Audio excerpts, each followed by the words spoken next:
What was the best financial mistake you ever made? Not me, but my friend Tony lived paycheck to paycheck in assorted jobs. He inherited $50,000 when his grandmother passed away. His friends convinced him to invest the money rather than spend it on a new car, vacations etc. And eventually he agreed. Another friend, Jack, who worked in finance, convinced him to put the $50,000 into Cisco stock.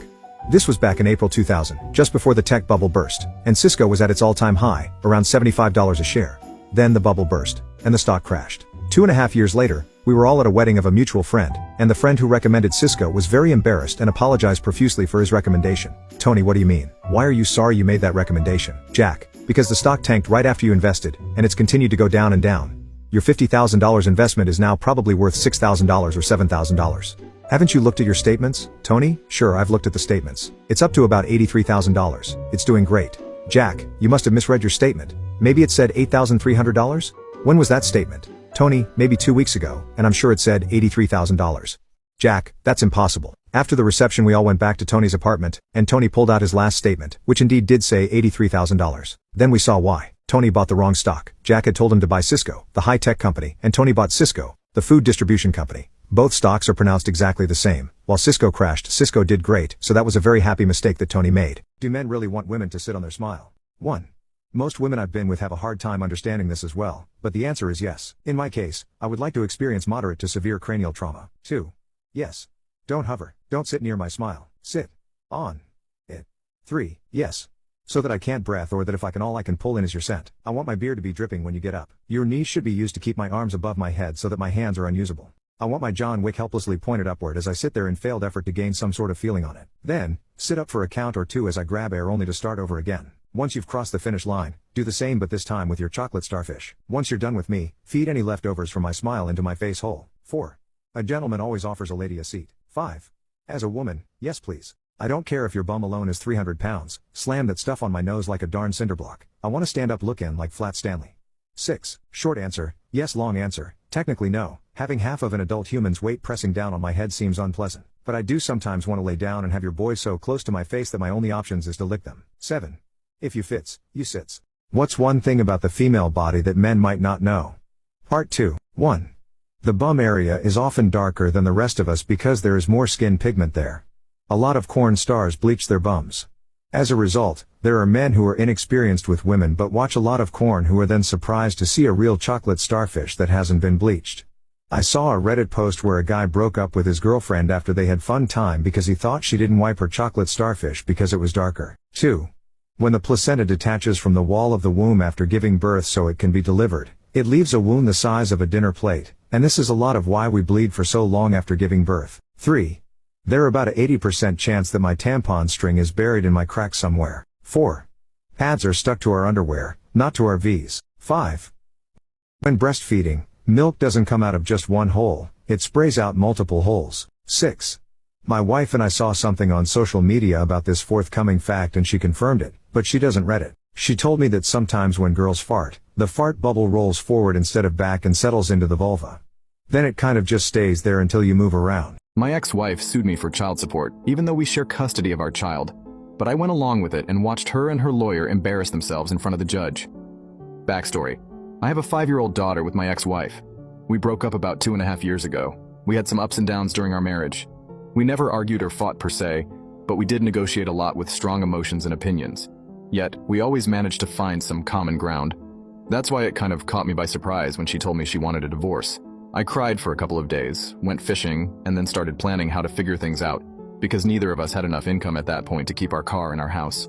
We agreed that I should take care of selling the car, and she would get a realtor to start selling our home. Well, it turns out I had to do both. Anyway, we had more debt than money, and she tried to leave all the debt to me while she would start from a clean slate. I wouldn't let her, and I made sure everything we owned and every bit of debt was split evenly. We agreed that our daughter would live with both of us, splitting the time evenly as our daughter had the right to have 2 parents. We promised each other to act civilly. This didn't last long.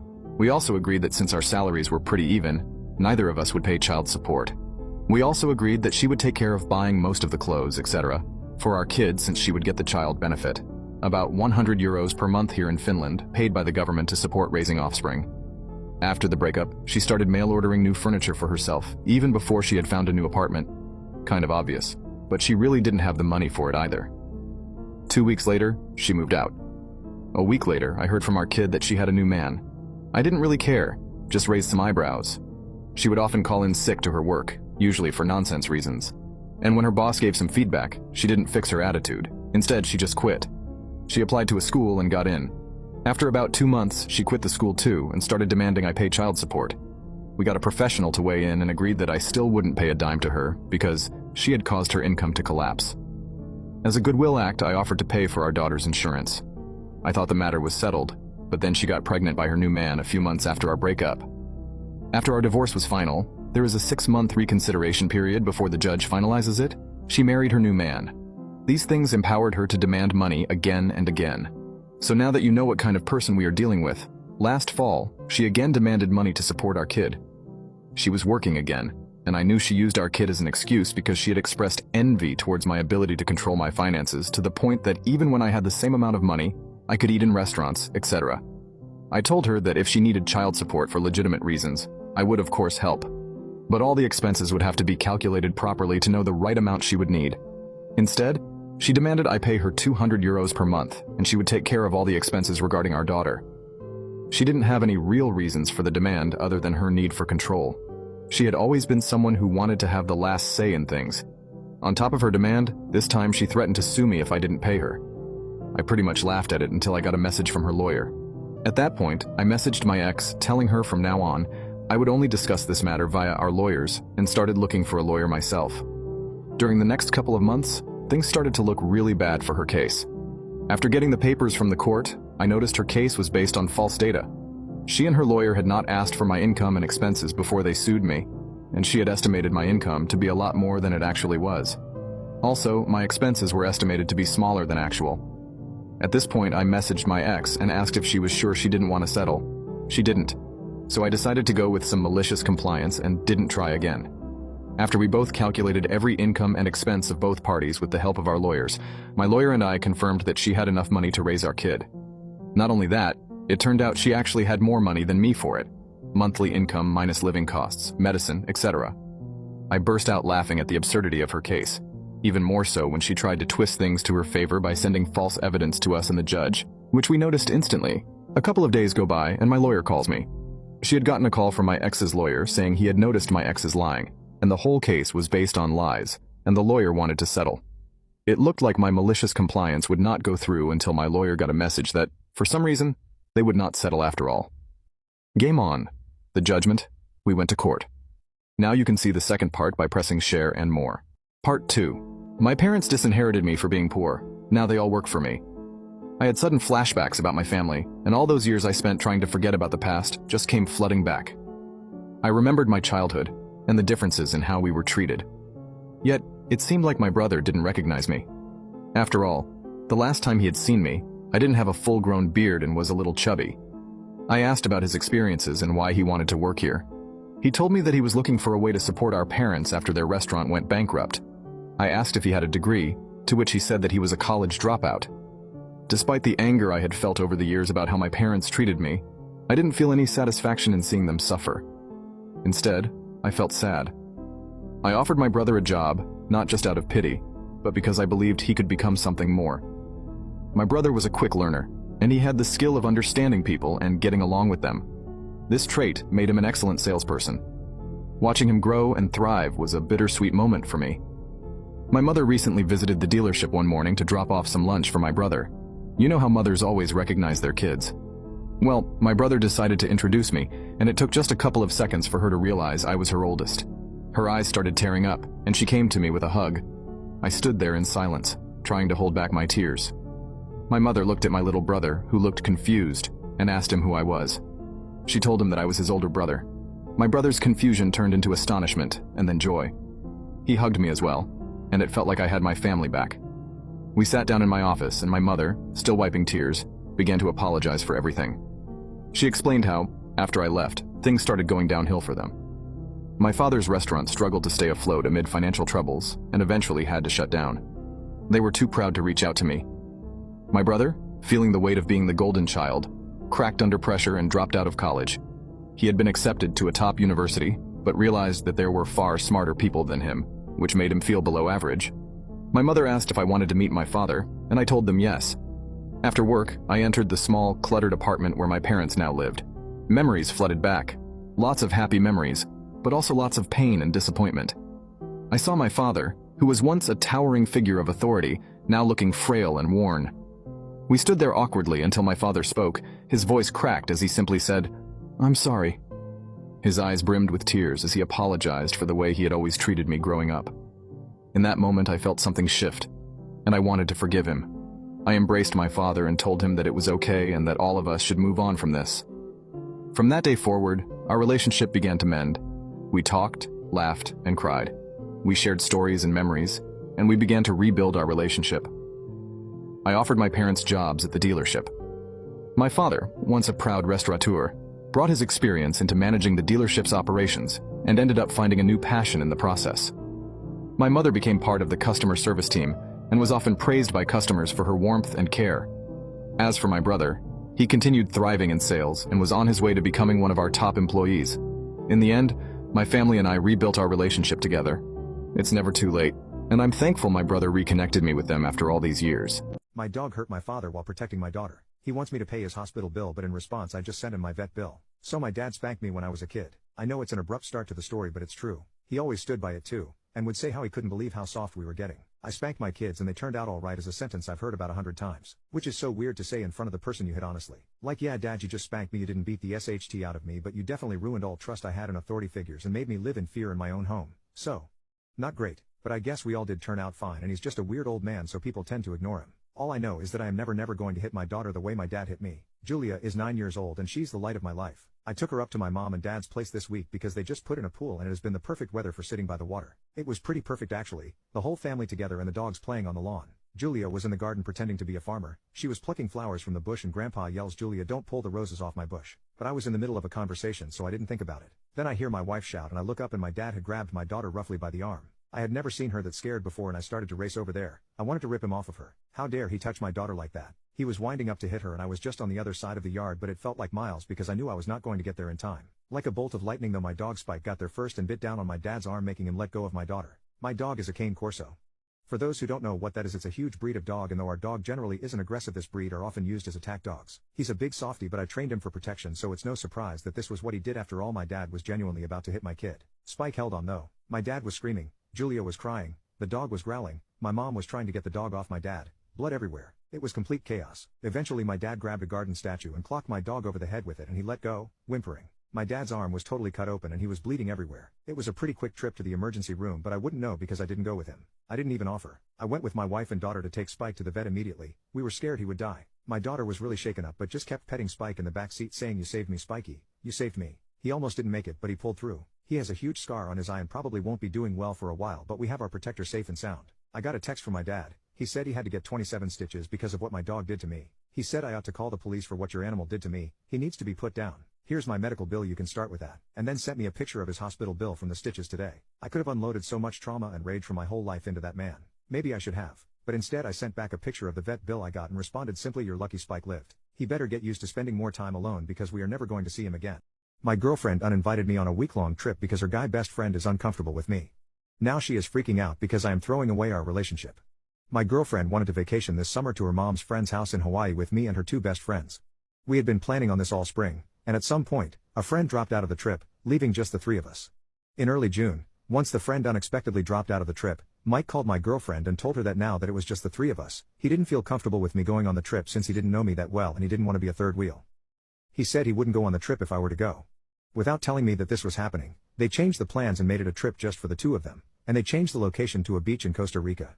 I was trying to figure out when to ask for time off this summer and hadn't heard the news about the plans, so I asked my girlfriend which week in August I should set aside for the Hawaii trip.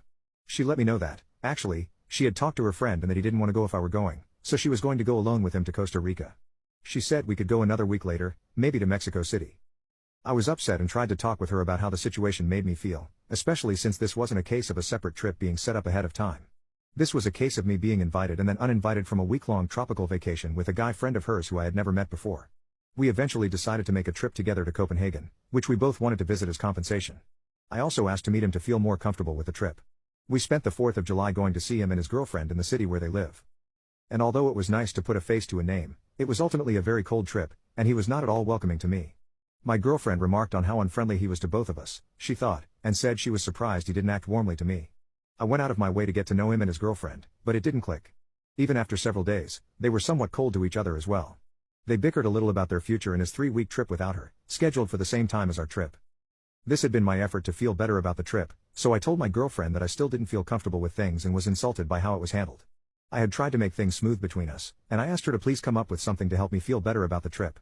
On a visit to her family, they asked about the trip. They were all shocked that she would have arranged it this way. They told me they would have been furious if they were in my position, which triggered a fight in which I asked her to please help come up with a strategy to make me feel better and more secure about them going together without me. She said she would never do this kind of thing again, which feels like not much to offer since this is a once-in-a-lifetime trip. She kind of offered not to go on the trip, but she had already paid for the tickets and made arrangements, and I didn't want to stop their trip and be resented by both her and her best friend. She asked me to give her ideas of how to make me feel better and wanted me just to tell her what to do but stalled until it was finally the day of the trip. She bought me a bag of peanut butter cups, and I drove them to the airport. I feel so disregarded and disrespected in this situation. I want to break up with her, but don't want to burn up something that has otherwise been really good. Update: I was really upset the day I dropped her off, and she was texting me, but I wasn't responding. I wasn't sure what I wanted to do, but I didn't want to do anything at all in the state I was in. I waited until the next day, and then I sent her a thought-out text letting her know that I didn't feel safe or loved in how the trip was handled and that I would be dropping her things off at her place and leaving her keys with a neighbor. She called but left no messages. She then messaged me that she didn't understand. She called and messaged me the rest of the week, but I couldn't pick up or text back. On Thursday, she realized I was serious and asked me logistical questions. What was the most expensive thing you ever got for free, because someone made a mistake and didn't charge you? Many years ago a bank ordered the repossession, repo, of my Tahoe even though I had made all the payments on time. The repo person was nice enough to come in my accountancy business and inform me in case I wanted to get my belongings out of the vehicle. I showed him my paid receipts and he said he had no choice because he had an order to repossess the vehicle. I asked would he wait while I called the bank and my attorney. He said sure, no problem. We sat in my office as I first called my attorney. My attorney asked me to call the bank with him on the line and inform the bank that my attorney was on the other line. Now we have the bank on the phone, and after 20 minutes of research and faxing over copies of my payment receipts, the bank had admitted that I had in fact made my payments on time every month. I said great, can you tell the repo person that everything's is fine? They said they could not because the legal department was closed and they were the only ones who could cancel the repo order. So the repo had no choice but to take my Tahoe. He said I was the first person he ever heard of and saw who had proof that he had made all his payments. It turns out the bank had misapplied all my payments as unfound cash. I asked what that was, and they said that's when someone comes to the bank and gives them cash and leaves without telling them what it is for. I had one question: how many people actually do this? I also asked them, why do my receipts have the loan number on them? They did not have an answer. After the call, my attorney told me to let the repo guy have the vehicle and since he was sure my credit was damaged to apply for business loans the next day. I applied for a business loan of $250,000 at several banks. All of them had turned me down because I had a repossession on my credit. 6 months later, thanks to my attorney and the bank saying they did nothing wrong, I ended up receiving a brand new Tahoe from my local Chevy dealer for free, paid for by the bank, the most expensive model I could find with all the bells and whistles and extended warranty and whatever else they could sell me. Note: I made one car salesman very happy, as I didn't even want a discount. As a bonus, my attorney also forced the bank to pay me $250,000 since they had destroyed my credit, preventing me from obtaining a business loan, therefore losing out on the opportunity to buy another accounting practice to expand my business. Exactly 1 month after that, the veterinarian next to our business had ordered a new air conditioner, AC, for his business, but the AC company took ours instead and destroyed it in the removal process. I ended up with a brand new $10,000 AC unit. 2004 was a very good year for me because of other people's mistakes. My ex-wife has been going on several dates with different men, but she was devastated when she learned that I started dating too. My wife and I got divorced last year. We did everything possible to ensure it didn't affect our daughters. We'll call the eldest Rose and the youngest Emily. Now, Rose is very mature for her age. For example, she knew we were getting divorced a month before we told the two of them. Rose has been coming home and telling me how uncounterable she was with my ex-wife dating. I tried to explain to her that that would start happening and that I would always be her dad no matter what. My wife has been going on several dates with different people, leaving the kids home alone at night for hours. I got the kids this week and recently became friends with this girl, Amanda. We are both big Formula One fans. I invited some friends, including Amanda, to my house to watch the race, and the girls thought she was cool. I started to grow feelings for Amanda, and we started dating. I agree with my wife that we must inform each other about the people we are dating if we will introduce them to the kids. I told my ex-wife about Amanda today and thought nothing of it. Rose called me and asked if I had told her mom about Amanda. I hadn't told my kids about her yet, and I wasn't surprised she found out. I asked my daughter why she asked, and she told me that her mom was crying and playing her revenge album, a playlist of revenge songs she made. I told Rose I was sorry that she had to deal with that and that I'd see her tomorrow.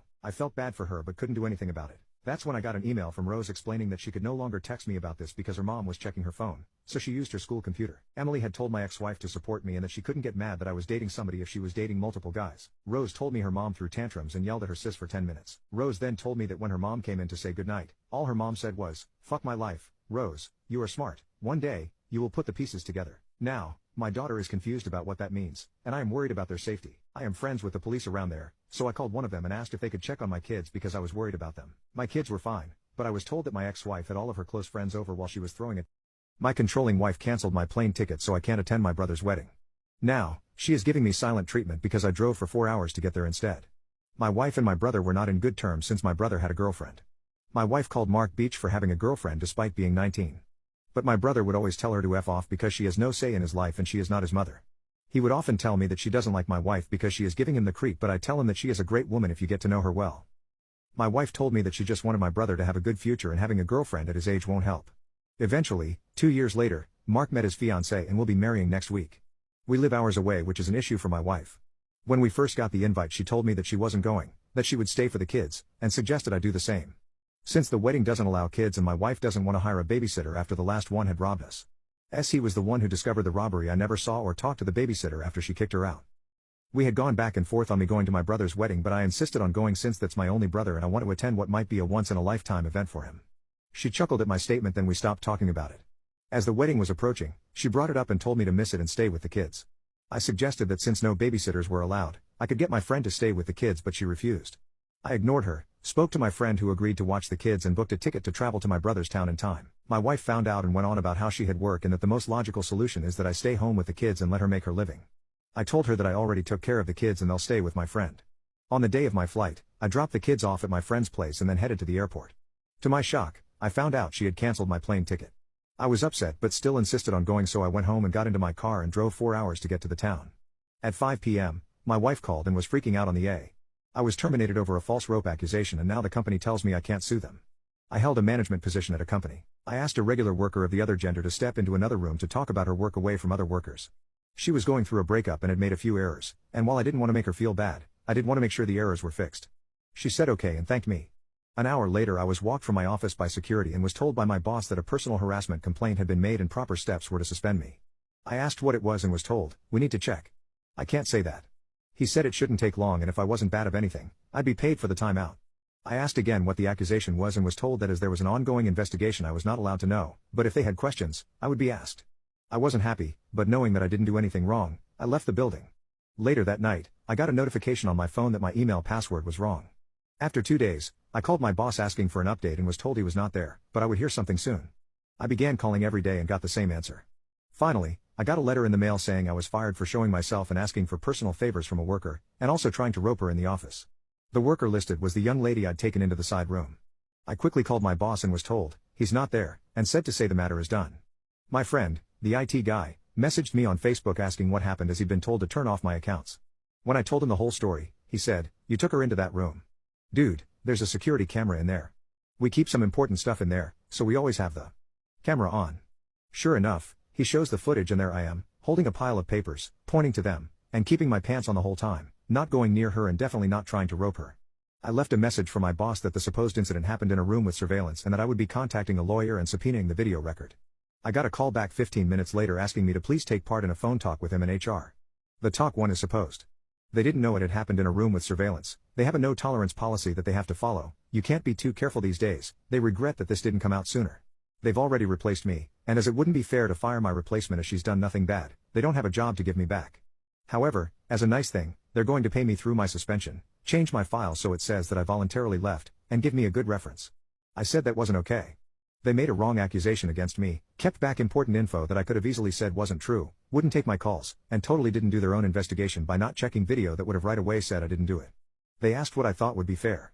I said they could right away fire the worker who made the accusation and either give me my job back or pay me out 1 year's pay on top of what was offered. My boss said that he couldn't talk about another worker with me, and that neither of those choices are doable. The only choices I have are what he already offered. I said that the choices I gave are the only way I'm not going to sue the company along with the worker. My boss said that I signed a thing when I was first hired saying I would take all problems through arbitration and that I gave up my right to sue the company. I don't remember signing the thing, and I haven't seen it, but it seems to say that I will take all problems to arbitration. I will pay for the costs of arbitration, and that I will take the decision in arbitration. He said that I will not do any better in arbitration than he's already offered and I'll be out the money to cover the arbitration. I feel like I'm being pushed around here, and don't think he would have planned a phone talk with such quickness if he didn't think the company was open to a lawsuit. I'm waiting on a call back from a few work lawyers. Press share then more for part 2. What are the biggest turn-ons your crush has done? 1. I was in a hot tub with this girl I had a huge thing for and a few of her friends. She decided to get us some drinks and beer from inside. As she was coming back and handing it out to all of us, her bikini came undone, both boobs out and right in my face. I was riding that high for at least a week. 2. I was about 14 and at a water park waiting for my friends to change. They had doors on the changing rooms, and as I was sitting there, a changing room door slowly opened. A girl about 20 was fully naked and sliding down her panties. She looked up, and we made eye contact. She smiled, winked, and slowly closed the door.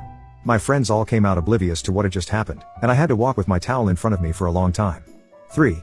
I was visiting a friend and keeping an eye on her kids while she was taking a shower. Her daughter wanted my phone so much that I gave it to her, and she ran off to the bathroom. The daughter asked her mom, who had just gotten out of the shower, to take a picture of her, I guess. She came back and said, "Look at the picture mommy took of me." What they didn't realize was that the daughter was standing in front of a mirror when the picture was taken. I started rolling, laughing, and told her to go show her mom the picture again. The next sound I heard was her mom yelling, "Oh my God. Give me that, he better not have put you up to this." We were all completely innocent to this accident.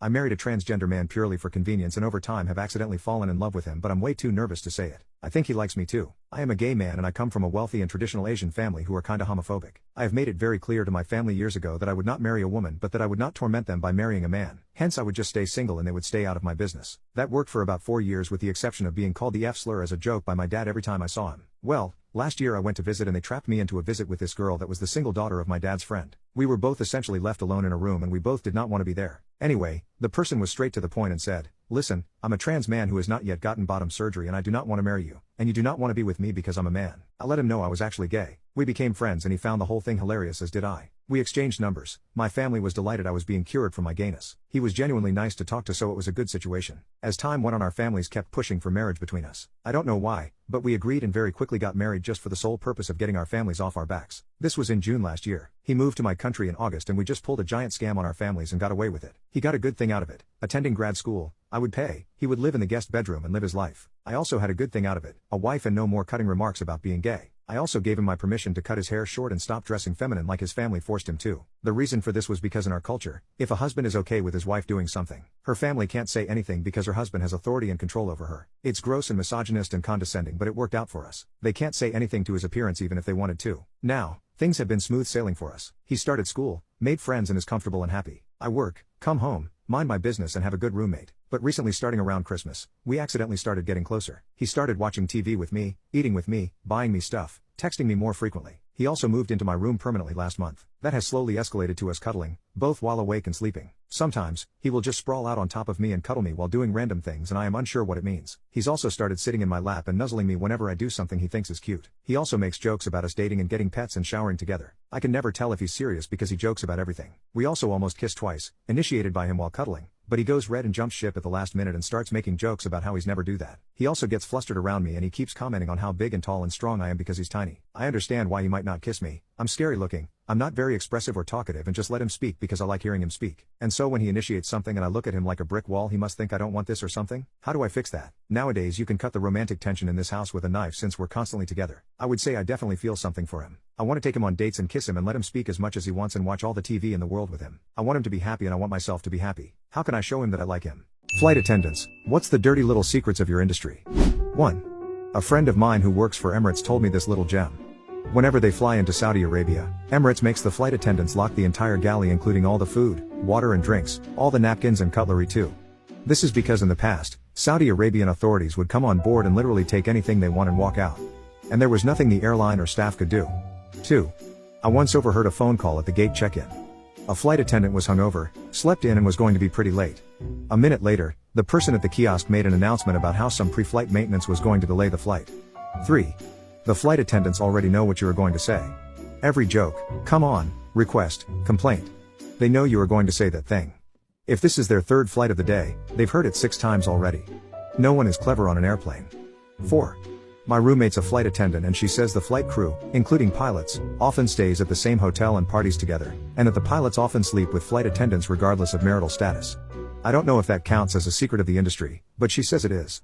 5. Not a flight attendant, but on and around airliners when they're deplaning. The amount of those tiny alcohol bottles that leave the plane in flight attendants' bags is astounding.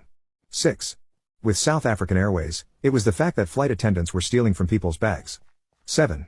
I used to be a flight attendant, and when someone was really rude, I'd just go to the computer. We had to reset the in-flight TV screens, and I'd keep resetting theirs sporadically so that they couldn't watch their movie. Very petty of me, I know. 8. The toilets are near where we sit, and no matter how hard you try to cover the fact that you're taking a dump, it makes a different noise than if you just go number 1. 9. You have a set limit of how many hours you can fly, and you need 12 hours of rest between duties. I've once seen a pilot wait 2 unnecessary minutes to turn off the engine to make the flight attendant out of hours for the next day. 10. I read once that you should never use the coffee pot in your hotel rooms because if stewardesses stay in those rooms, they use those pots with hot water to wash leggings and pantyhose and socks. 11. Flying isn't glamorous. One of my friend got spit on and cornered by a passenger in the company, and the police did absolutely nothing about it. 12. They only get paid after the wheels leave the ground. My wife has a male best friend. Their relationship is so close that they don't care about gender boundaries. They can eat together and even sleep in the same room. I've asked them multiple times to be mindful and keep their distance, but she gets angry instead. Ryan and I have known each other for over 20 years. If anything was going to happen between us, it would have happened long ago. You think you have a say in this? Then she continues to do whatever she wants, staying overnight with Ryan. Even my in-laws treat Ryan like their own son and tell me to be more open-minded. Later, I made a female friend of my own. My wife confronted me. What's going on between you and Emma? Don't you two have any sense of boundaries? I threw her words right back at her. Emma and I have been co-workers for 3 years. If anything was going to happen, it would have happened long ago. You think you have a say in this? At 4 a.m., Lily still hadn't come home. I knew she wouldn't be back tonight. In the past, I would have been furious in this situation, calling her non-stop. But today, I was surprisingly calm, without a trace of anger. She came back in the morning, carrying bread and milk. With a grin, she said, I was partying with Ryan last night and things got a bit wild. I didn't want to wake you up by coming home late, so I just crashed elsewhere. She winked playfully and emphasized, we didn't share a bed. It was a twin room. Ryan is her neighbor. They grew up together, childhood friends as they say, but according to her, she and Ryan are just bros. Even if she stood naked in front of him, he wouldn't get turned on. I've seen them horsing around many times. She'd laugh and hook her arm around Ryan's neck or jump on his back. Ryan never refused and often pinched her cheeks. Every time I saw this, I felt uncomfortable. I'd pull Lily aside and tell her to be more careful and keep her distance. At first, she'd explain and reassure me. Later, she got impatient and retorted, we've known each other since we were kids. If we were going to be together, what would be the point of you? And whenever this happened, Ryan would stand nearby with his hands in his pockets, casually saying, bro, you're too uptight. In my eyes, Lily's not even a woman. She's like my sister at most. How could I have thoughts about my own sister? Wouldn't that make me a beast? Looking at his pretentious act, I thought to myself, aren't you exactly that kind of beast? For a while, Lily and Ryan did become a bit more distant. She stopped going out so often and stayed home, asking me to massage her back and legs, and cook for her. She demanded 5 dishes for each meal, with meat, vegetables, and soup. If I complained it was too much trouble, she'd say, you won't let me go out. So if I can't even eat well at home, what's the point? I had no choice but to grit my teeth and cook up a storm in the kitchen. She posted photos of my cooking on Instagram, praising my home chef. Ryan commented below, your Jack is quite the house husband, huh?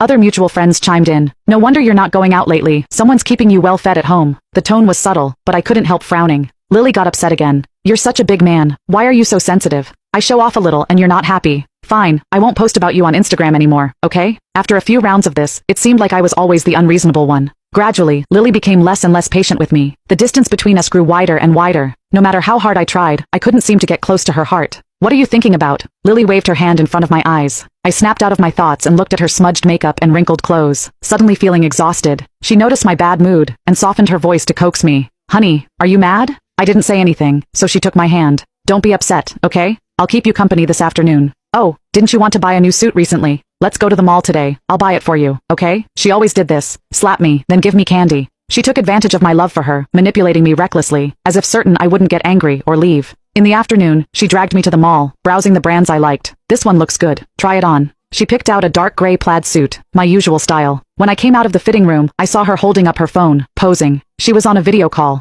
I walked up beside her, and Ryan was on the other end of the call. She was still smiling. This suit really suits you. I knew it was perfect at first glance. Noticing I had come over, she asked for my opinion. Honey, don't you think this matches his low-key sexy vibe? Ryan chuckled on the other end. So what? Are you going to buy it and send it over to me? That's just a matter of saying the word. They were still laughing and joking around. I calmly turned away, picked out another suit, and went back to the fitting room to change. I paid for the suit without any emotion, seeing she was still on the video call with Ryan, so I just left on my own. Lily chased after me, complaining, why didn't you wait for me? Are you angry again? Is it really worth it? I smiled. No, I'm not angry. This time it was the truth. I really wasn't angry. After all, I was used to it by now. That night, I went out drinking with some friends and came home very late. Lily had called me countless times, but I didn't answer. In the end, I just turned off my phone. For once, she was the one waiting up for me late into the night. I was a bit drunk, but still struggled not to let her help me. I pushed away her hand and felt my way along the wall back to the bedroom, throwing myself onto the bed. Lily never allowed me to get into bed without showering. She thought clothes worn outside were dirty. I had always respected her wishes, but when had she ever respected mine? I fell into a deep sleep.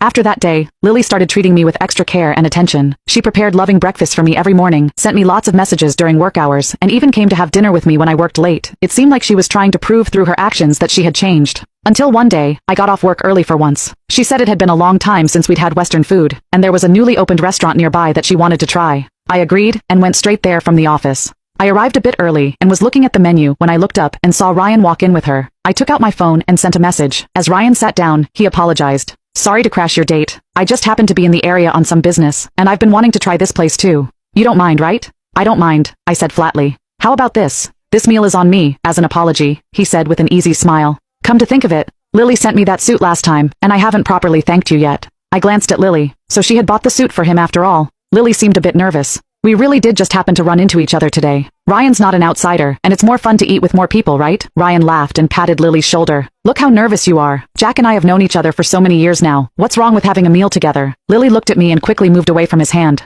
Just talk. Don't touch me. He seemed a bit surprised, raising an eyebrow and giving me a meaningful look. All right, let's order then. It's my treat today, so order whatever you want. Lily opened her phone to scan the QR code and order. I won't be polite with you then. Ryan leaned in close, looking at her phone with her. Their heads were very close together. It was as if they were the couple, and I was the third wheel. After they finished ordering with laughter and chatter, Ryan looked up and said to me in a host-like manner, Jack, take a look. Is there anything else you want to eat? Have Lily add it for you. One moment, I said. I stood up and waved to a girl in a tight long dress with long flowing hair by the entrance. She walked over quickly, smiling and greeting us. Sorry I'm late. I pulled out a chair for her. It's fine. We just finished ordering. Take a look and see if you want to add anything. Lily sized her up, her face growing darker. Honey, who is this? She's my coworker, Emma. Emma smiled softly, tucking her hair behind her ear to reveal her beautiful face. Hello everyone, I'm Jack's coworker. Jack is very kind and always takes care of me. I see him as an older brother. Hearing this, Lily's expression grew even more unpleasant. She moved closer to me. The food came quickly. Ryan clearly knew Lily well, placing her favorite dishes in front of her, and even carefully cutting her steak for her. Emma was having some trouble cutting hers, so I swapped my already cut steak with hers. She smiled at me in thanks. Lily tugged at my hand. Honey, can you pour me some water? I picked up the pitcher and poured some for her, then also topped off Emma's glass. Ryan held up his glass. I'm good, thanks. Lily's hostility towards Emma was obvious. Miss Emma, Jack is just a nice guy. He's considerate to everyone. People often misunderstand him because of it. She gave me a reproachful look. He's always being misunderstood. Emma responded calmly. That just shows how charismatic Jack is. All the young women in the office love him. They say he's handsome, capable, and a good family man. This made me blush. Lily forced a smile. Is that so? Emma pointed towards Ryan. Of course, but compared to the gentleman next to you, Jack obviously falls short. Look at him. His eyes haven't left you all meal. Her words were too blunt. Ryan coughed awkwardly. You're exaggerating. The meal was filled with tension. Afterwards, Emma left first. Ryan offered to drive us home, but I jingled my car keys to show I had driven. He then asked Lily, It's still early. Want to go for another round? Lily hesitated, looking at me. I avoided her gaze, not wanting to give an opinion. Ryan understood and invited me along. Jack, why don't you come too? What did another person do that accidentally turned you on? 1. I was sitting with a friend who was teaching me how to tie a bunch of knots and hitches. Figure 8s, clove hitches, bowline. Then he put a handcuff knot on me and yanked me to my feet by my wrists. By the look on his face and how fast another friend whipped his head around to look at us, I must have made a noise. Oops. 2. A girl I was seeing and I were at her pool. Her mom brought us popsicles. We started eating them, but they began to melt. I scarfed mine. She didn't. Her popsicle broke off the stick and fell onto her chest. She quickly ran her hand up her chest to get it. I had to hop in the pool to hide my rager. 3. He was writing a fictional story, and I was rather invested in it. Then, he killed off one of the main characters, and the story ended in a savagely sad turn of events. It was a great plot twist, and I knew it was coming, but it still caught me off guard. I jumped up, playfully yelling and throwing soft punches at his arms. It brought a huge smile to his face, and he caught both my arms and held me there. I have never wanted to kiss someone so badly in my entire life. 4. I dated a guy who was fantastic in bed. Before the first time we did it, I was leaning against his bed, and he just stood a few feet away unstrapping his watch while he asked me what my hard limits were, not even making eye contact. Immediately after it was off, he pounced on me. Now I just love when people take off watches. 5. My coworker scratched my back with her nails when laughing. Damn near gave me a chub at work. I take showers with my 14-year-old son and didn't expect him to do this to me. I am a 37-year-old woman and I know what you're thinking when you hear that my 14-year-old son showers with me, right? Well, I have a good reason for it. We both share the same bathroom and bedroom. At first, I hesitated to admit this online because of the looks and judgmental comments I would receive from strangers, but here it goes. It all started 3 years ago when my husband suddenly left us, without any explanation. It was a complete shock. We had been married for over 15 years and he seemed happy, until one day he packed his bags and disappeared. All he said to us was, "I'm going to buy milk at the gas station. Be right back." He never came back. The kids were devastated, especially my youngest, Max. He clung to me more than ever, seeking comfort wherever he could find it. At night, Max would come into my room shivering from the cold, begging for a warm blanket. As much as I wanted to send him back to his own room, I couldn't bear to see him so vulnerable. So, gradually, Max moved closer to my side, eventually ending up sleeping beside me, sometimes even cuddled up to me. Over time, I began to notice that Max wouldn't leave my side during the day either. Whether it was taking a shower or brushing his teeth, Max was always there, watching closely. I tried to ignore it, hoping he would outgrow it like most teenage behaviors. However, as days turned into weeks and then into months, I realized that this wasn't going away anytime soon. One night, while I was taking a shower, Max asked if he could join me. I asked why, and he said that all the kids at school say I have a level 9 gas. I don't know what that means, but I was shocked. At first, I hesitated, unsure if it was appropriate or healthy, but looking at him so small and fragile, I knew deep down that I couldn't say no. And so began our new ritual. Everything was going fine, just normal showers with mother and son, until I dropped my soap and it fell. You can now check if there's a part 2 by pressing share and more. What was the most unexpected knock you got on your door? 1. Probably the gentleman dressed as an electricity company engineer who was holding a clipboard as my wife opened the door to him. On the back of the board, facing towards her, was a large type printed message: "I am an undercover police officer and we will shortly be carrying out an armed operation. Please lock your doors and stay within your premises until the operation has been completed." Whilst he talked with my wife about whether we had been affected by any outages or something, he made motions at the board with his head until she nodded. 10 minutes later we heard an almighty row as a large number of armed officers. Note, we're in the UK. We really don't see this sort of thing very often. Run down the road to a takeaway a few doors down, where it turned out they were employing/housing victims of human trafficking. 2. A lady knocked on my front door. She offered me $300 for the 2 blue spruces in my front garden. I agreed, and the next day she came and took the shrubs and gave me the $300. She was a landscape architect and wanted the spruces for some new construction she was working on. That's the only time somebody came to my door to give me money.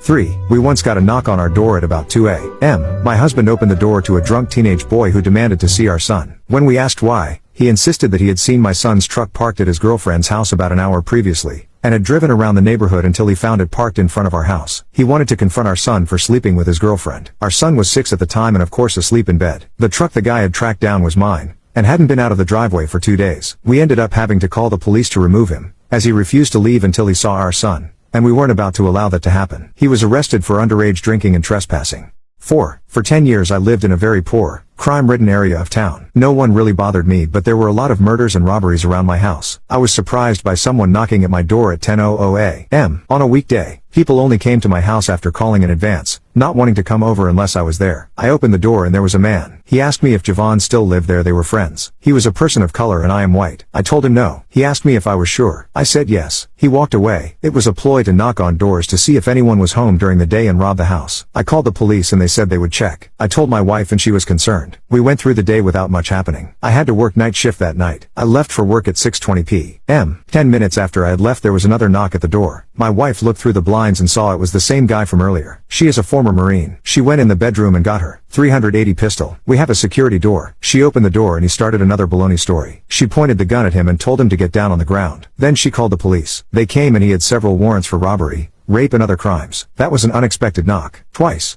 5. 2 police officers with sober faces stared at me and I knew the news couldn't be good. They described a car that had just been in an accident, and the license plate. My wife's minivan had collided, burst into flames and everyone inside it died. I'm doing a mental inventory about now. My wife, 3 children, and 2 nieces. My legs turned wobbly. You can't imagine what was going through my head. Because of the fire, they couldn't find any useful identification but explained they could identify everyone both by DNA and by dental records. They wanted a DNA sample from me. I guess they could verify my kids were mine, and that the adult was their mother. A nice, neat little bow. Can you imagine? They've just told you that your whole family is dead, and I told them I would come down and give them a sample. Getting ready to leave, my cell phone is buzzing. It's my wife. What? Hard tingles are on my spine, like she's calling from the grave. Our van was stolen from the parking lot. Were the sweetest words I could have ever heard. Yeah, it was my wife's car, but they won't need any DNA sample from me today. 6. When my grandson, whom I hadn't seen since he was first born, knocked on my door as a grown man saying, "Hi Grandma, I'm Daniel, I recognized his face. His features still were the same, and I had a spare few pictures of him as he was growing up. I'm sure the look on my face showed both astonishments and much love. And the first shocked words that came from my mouth was, "How did you ever find us?" Needless to say, it was a joyful meeting, and he spent the night at our apartment, and before he left I cooked one of the biggest breakfasts ever. And upon his departure I packed food, snacks and cold drinks in a cooler and shed many happy tears to know that after all of the years we weren't connected, he didn't grow up thinking he was not loved or wanted. Daniel was traveling to Tennessee to start a new job, and contacted our son to get our address. His mom and dad were divorced. It's a memory that I'll never forget.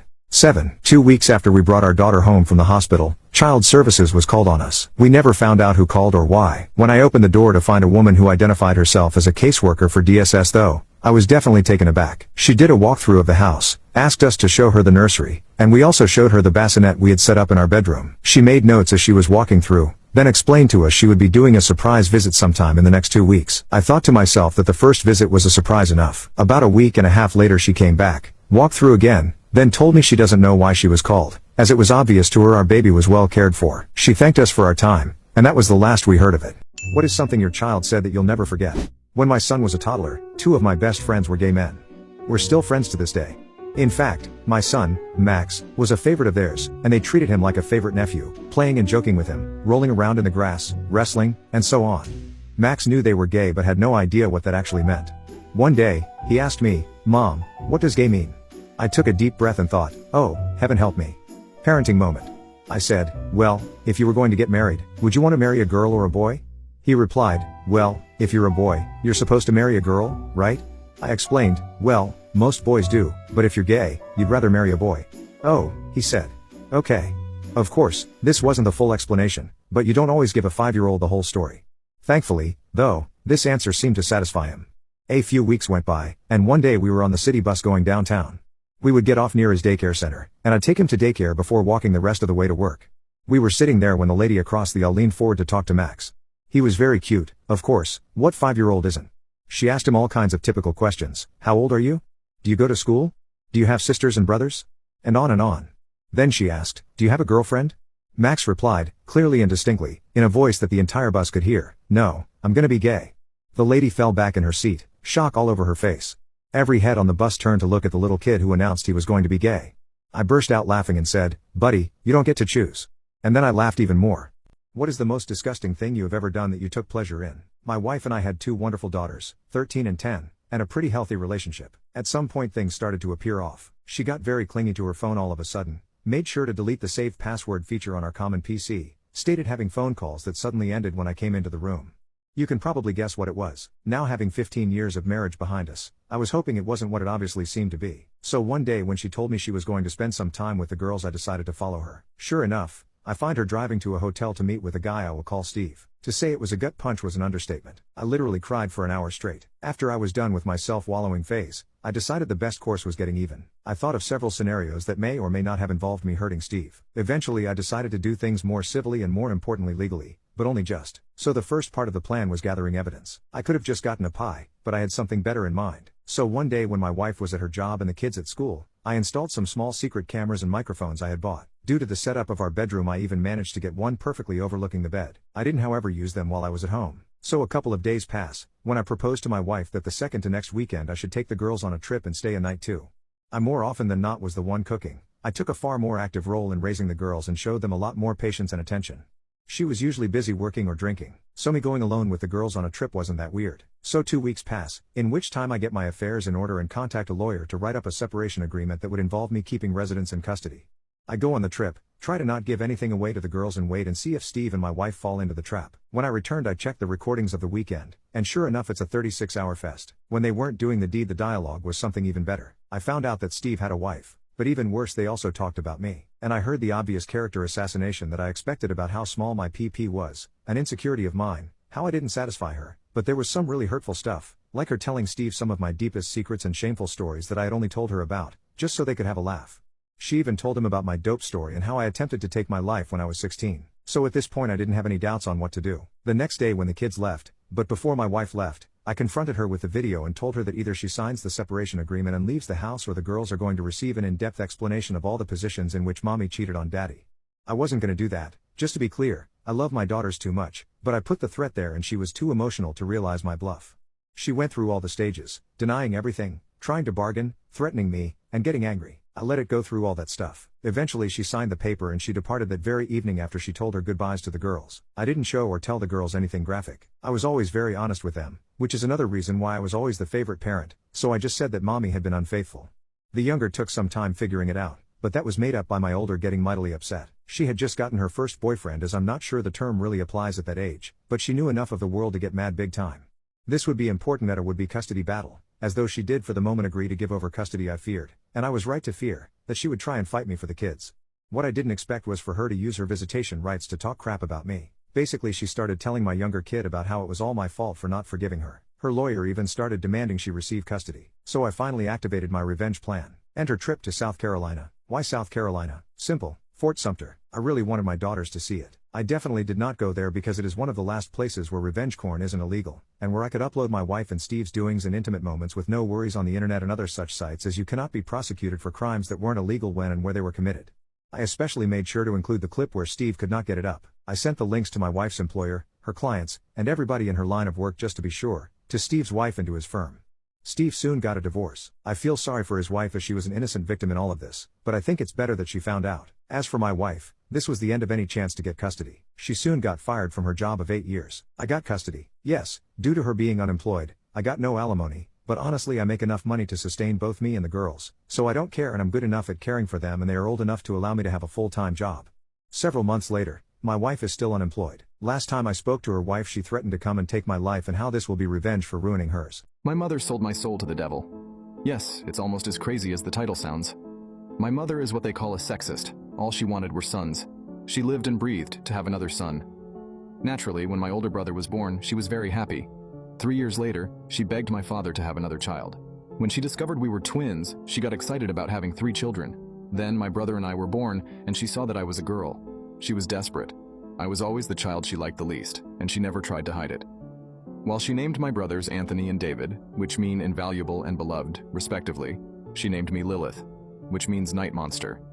While my brothers and my father tried to soften this blow by calling me Lily, she insisted that everyone call me Lilith so I could feel the disappointment she felt the day I was born. She and my father did not stay married. Unfortunately, she signed over full custody when Anthony was 5 years old and David and I were 2. Things only got worse from there. If she took Anthony and David out to eat or see a movie, I had to stay home. She spent all her time playing sports with my brothers and wouldn't let me participate, even though I, being a girl, showed genuine interest in what she was doing with my brothers. When I was 4 years old, my mother had cancer, and from what I saw, it was terminal. This is where the title of this story comes in. Yes, she made a deal with Satan. 15 more years of life if she sold the soul of one of her children. And to my great surprise, she chose me. So, when I die, I will go to hell, no matter how much I sin or pray. The first time I remember something happening to me was about a month after my mother made that deal. I was in my small, narrow room trying to sleep on a bed I had outgrown years ago, while my brothers and mother watched a movie downstairs, when I heard something in my closet. It was pale, with sunken eyes and skinny, and a very wide mouth. Its long, dirty fingers surrounded the door of my closet. There was no doubt that thing was a demon. Immediately, I cried out for my mother, who came upstairs and beat me for interrupting her movie night with her children. After that, she called me a girl for crying and locked me in the room. While I cried all night, the demon simply watched me from the closet, motionless. Having demons watch me became quite normal from then on. Sometimes it was the pale, skinny thing in my closet, other times a dark figure floating above my bed. And, on bad nights, a figure with horns and glowing red eyes would mock me from the window. After a while, I stopped being afraid of them. One night, when I was 9 years old, the skinny creature was back in my closet, watching me as I read. It started making a very strange noise, to which I remained silent. Then, it did something it had never done before. Although it occasionally put its hand around the ajar door, it had never come out of my closet until that night. In a swift motion, it opened my closet door and stood up completely, revealing it was taller than the ceiling itself. It bent its neck in an abnormal way to fit under the ceiling. I should have peed my pants at that moment, but for some reason, I simply wasn't that scared. We stared at each other for a while, which was more strange than frightening. Then I went back to reading my book. It just looked at me with curiosity for a while until my mother decided she wanted to be a horrible person again, and opened my door to yell at me for one thing or another. The whole time, the demon just watched. Fortunately, my mother left after slapping me in the face, but I was crying again for the rest of the night. The demon, which now looked at me with more than curiosity, turned its gaze back to my closed door, trying to see my mother as I did not. Nothing but sobs. The demon just sat beside my bed, towering over me. Neither of us looked at each other for the rest of the night. I cried while it just looked away, but I wasn't alone, and that was all that mattered to me. From then on, things changed. Not only was I not afraid of the demons, I accepted them well, especially the skeletal-looking one that sat by my side that night. It sat with me whenever my mother was mean to me, or whenever I had trouble with the boys at school. It never spoke to me and almost never looked at me, but all that mattered was that it was there for me. I even gave it a name, Dad. I remember one night when I was 14 years old and upset because Jacob, the boy I liked, didn't invite me to the Valentine's dance at our school. Moreover, my mother was in a bad mood and threw a chair at me. When I ran to my room, I almost felt relieved to see Dad crouching near the closet. "Dad!" I cried, running to it. It was stupid, I know. I was calling a literal demon Dad, but I had no one else. It was the only one who ever showed any sympathy for me. At first, it drew back, but as I cried even harder, it looked into my eyes. Perhaps for the first time since that night, it came out of the closet. Then, it did something surprising. My brother did me when I was drunk at a house party. I'm 3 years older than my brother and I've got a job. He's at college. But my job had me do a training course for a couple of weeks. At the same college. We have the same parents. But they don't live together. I have my mom's last name and my brother got his dad's. My brother likes to think of himself as being popular. Because he's often invited to parties. And I've heard him talk to his friends about how he gets girls. When he found out I was going to the same place for a while, he was annoyed and told me to not tell anyone I'm his sister. After I had been there for 2 weeks, a girl invited me to a party and said, "There will be boys and alcohol." So of course, I said yes to going. On the weekend I met her and we went to her house to get ready. I saw an adult toy under her bed, so we laughed about it. And she said she had it for party games like spin the bottle, etc. We turned up a few hours late, so there were a lot of people already drunk. When we walked through the door, a boy I didn't know slapped my cheeks. We had some drinks and went into a different room. That's when I saw my brother. He also saw me, and we sort of stopped and stared at each other before continuing on. My new friend, joking, said it looks like you have a thing. Checking each other out.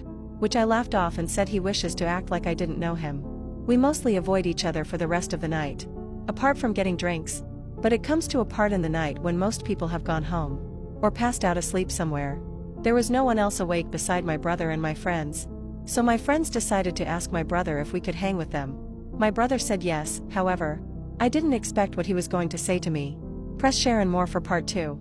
My sister let me hit it from behind and fill her up after a concert. Some context. Last week, I went to a concert with my sister. We both have similar taste in music and like the same groups. Since this was one of our favorite groups, we decided to get as close to the front of the stage as possible. We squeezed into a small gap between a few people, but there was hardly any room.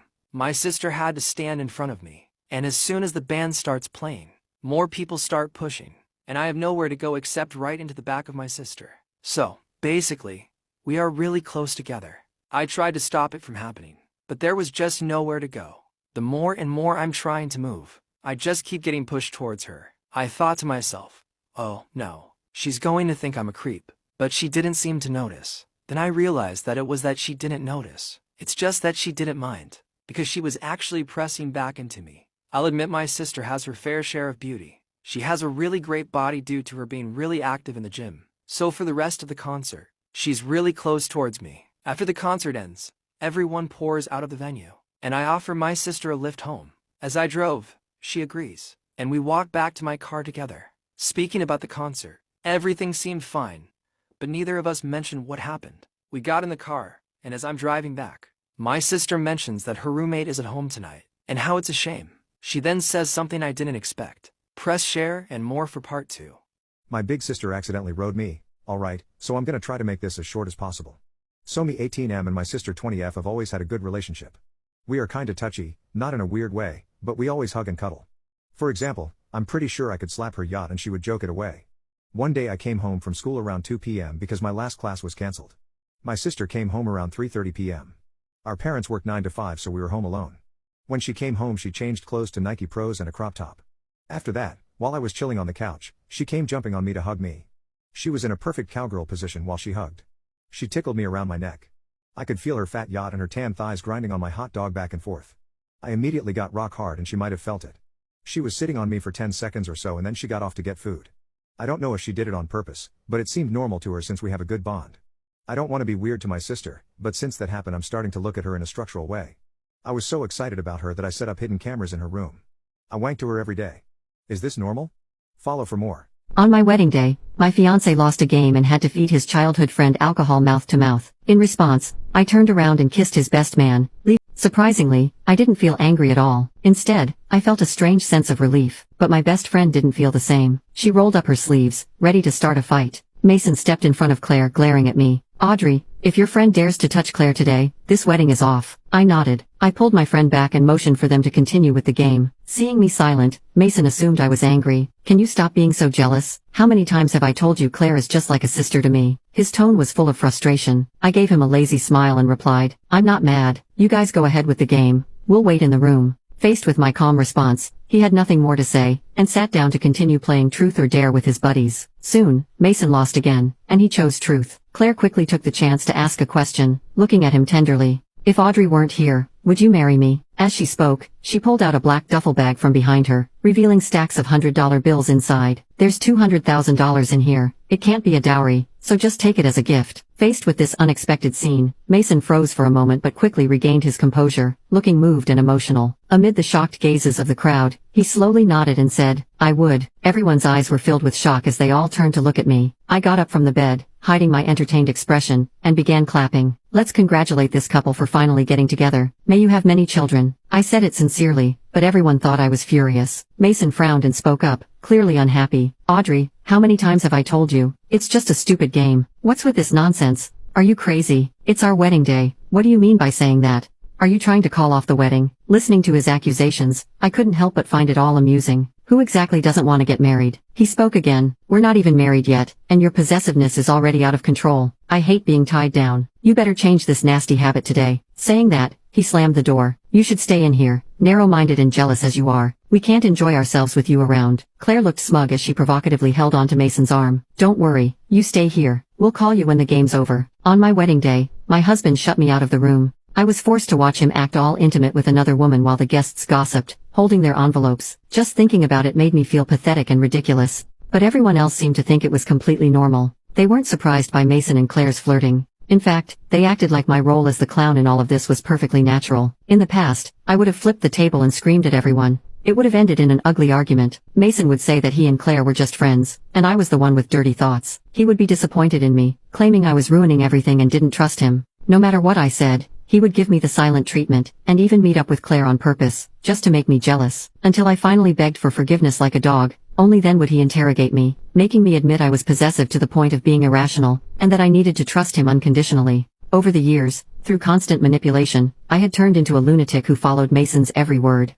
Even on our wedding day, I still found myself instinctively questioning whether I was overthinking things, but deep down, I knew it was them who were in the wrong. The door closed, cutting off the view, and only the noise of laughter and chaos from outside could be heard. I leaned against the window, watching the lively scene below. My friends followed behind, fuming with anger. This is just too much. If this wedding doesn't happen, who cares anyway? But any more words were quickly swallowed, as they glanced at my expression and chose not to continue. Everyone thought this wedding wasn't Mason's idea, but something I had begged for. Not long ago, Mason said he wanted to marry me, and I agreed. I had naively believed that after 8 years of waiting, I was finally going to get my happy ending. But today's events were like cold water, waking me up. My best friend Sophie, who had spoken up for me earlier, was frustrated beyond words. You've been humiliated like this, and you still want to marry him. I looked at Sophie and said, then I won't. As I spoke, I started taking off the golden hairpins and jewelry. Sophie was startled and quickly stopped me. Are you crazy? But what Elle did next really shocked everyone there. What was terrible then but funny now? 1. Me and my friends got robbed once and my friend handed over his wallet and then remembered that his ID was in there, and what a bitch it is to get a new one. So he started arguing with the robber to let him take the ID out, and they get into a full back and forth argument over it. The robber eventually opens his wallet and is trying to slide the ID out of the plastic sleeve thing and is having trouble. My friend snatched the wallet from him, slides his ID out and hands back the wallet. We were all terrified at the time, but looking back we laugh about how stupid that was. The whole scene could have come straight out of a sitcom.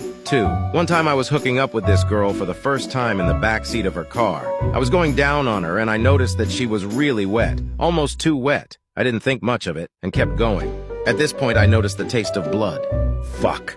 I tried to keep my cool and evaluate the situation by kissing slowly up her belly so I could take a look. That's when I noticed a trail of blood that I had just made all the way up to her belly button. I shot up and gave her the most concerned look of my life. I saw blood dripping down from my face. It was mine. I got a nosebleed. Her cloth seats were stained. 3. Parents just got their divorce finalized. Dad ended up leaving, and it was just me and my mom at home. I tried to think of something to lighten the mood and give a silver lining, but since I was 8 or so, the only thing I came up with was, at least we aren't moving. Needless to say, that's when I learned for the first time that we were moving. 4. A guy I work with had one of his testicles removed. The doctor asked him if he wanted a prosthetic, so he asked, "Can I get a bell so people hear me enter the room?" The doctor did not find this funny. He never got a prosthetic. 5. I lost on the first question of Who Wants to Be a Millionaire. The prompt was, this musician worked at a Chrysler plant in Delaware.